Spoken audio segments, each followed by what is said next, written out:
Welcome back to the currencies then, where the Indian rupee has closed the day at a one-week low on weak equity markets, delay in the Indian reforms, and there have been reports from Morgan Stanley as well, which have cut the Indian economic growth forecast. That's impacting the sentiment as well for the rupee today. The euro also has slipped slightly from the kind of highs we saw on Friday and Monday. The dollar index in the meanwhile is holding quite firm at around 81, and that is what is pressurizing the high-yielding currencies. Let's also get in Abhishek Goenka. He's CEO at India Forex Advisors, and he joins us live on the show as well.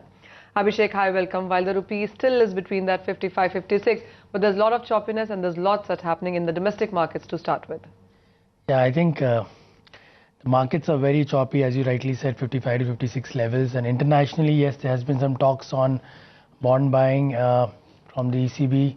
That's actually bringing a little bit of positive sentiment internationally. At the same time, QE talks are on.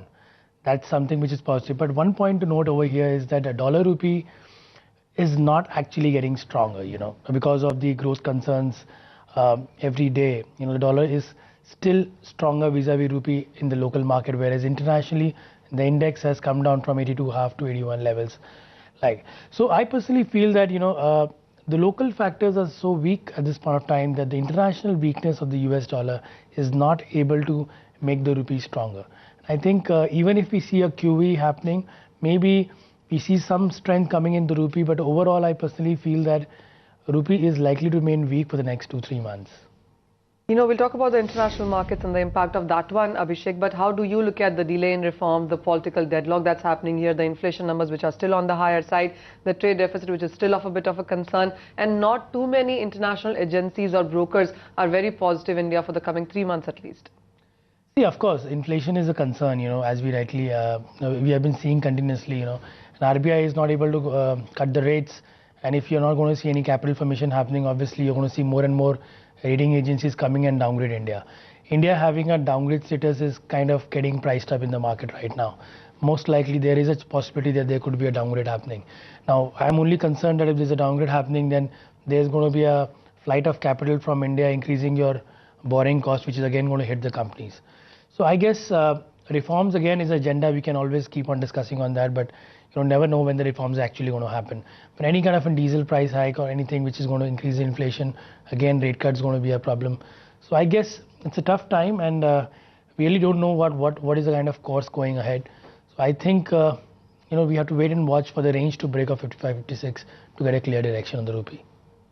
Vijay, what's your sense? We have tried moving in the positive zone, but 1 week closes how rupee has been closing for last 2 days now.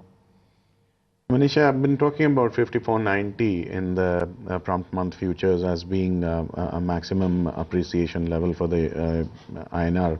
It's unable to even go there, and I think the closer it gets to 56, 56 and a quarter, you might see some short-term profit taking on the USD, but the long dollar short rupee story is not completely dead yet.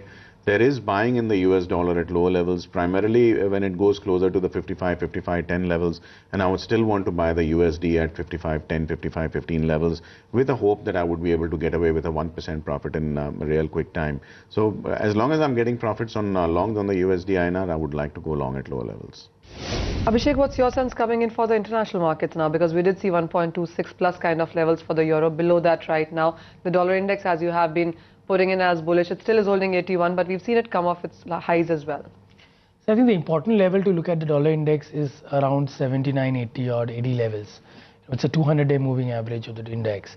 Now, till the time the dollar index is holding above that, I don't think there is anything to worry for the US dollar. And as we have cited in our research, that we personally feel the dollar has entered into a new bull run, and there is a possibility of a big move in the US dollar index in the months to come. And as for the euro is concerned, definitely, there was too much of negative news in the euro that got priced in. Now again, there's a talk about bond buying. So I think technically the euro is getting into a correction mode. There is a possibility it can head towards a 1.2728 or 30 at max. But then if you see that kind of a levels, I think it's an excellent level to go short the euro versus the dollar.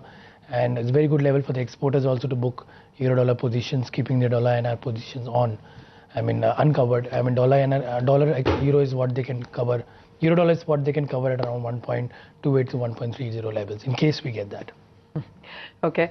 Vijay, what's your sense coming in for the euro ahead of the ECB meeting that's on Thursday? Markets are expecting lots from that one. The Fed may come later, but European Union expectations are much higher right now. Manisha, hope is a very dirty word in the market, and I don't want to build up any kind of long positions ahead of any critical meet like this. I would like to trade light, but as far as levels are concerned, I don't see the euro going beyond 1.2150. On the other end of the spectrum, I don't see it going past 1.2850 either. So it's likely to be constrained within this range, which has been going through for a fairly extended period of time. I would like to wait either for a breakout or a drawdown before taking a fresh call. Till then, it's likely to thrash about within these levels. Abhishek, one final word from you, and this is about the dollar index. You still are bullish onto that one. How do you see this quarter ending and this 2012 as well ending when it comes to the dollar?